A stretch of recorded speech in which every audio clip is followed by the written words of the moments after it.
மேட்டுப்பாளையம் அருகே தனது மனைவி வேலைக்கு செல்வதை விரும்பாத கணவர் மனைவி வேலை பார்த்த தனியார் தேநீர் கடையை அடித்து நொறுக்கிய சம்பவம் நிகழ்ந்துள்ளது. கோவை மாவட்டம் மேட்டுப்பாளையம் மகாதேவபுரம் பகுதியைச் சேர்ந்த பிரசாந்த் என்பவரது மனைவி திவ்யா குன்னூர் சாலையில் உள்ள ஓடந்துறை பகுதியில் செயல்படும் தனியார் தேநீர் கடையில் வேலை செய்து வந்ததாக கூறப்படுகிறது.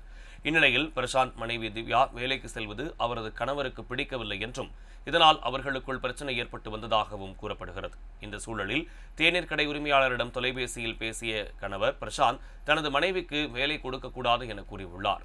ஆனால் தேநீர் கடை உரிமையாளர் நேரில் வாருங்கள் பேசிக் கொள்ளலாம் என அழைத்த நிலையில் தேநீர் கடைக்கு இரும்பு கம்பியுடன் சென்ற பிரசாந்த் தேநீர் கடையில் இருந்த கண்ணாடிகளையும் டேபிள்களையும் அடித்து உடைத்து சேதப்படுத்தியுள்ளார்.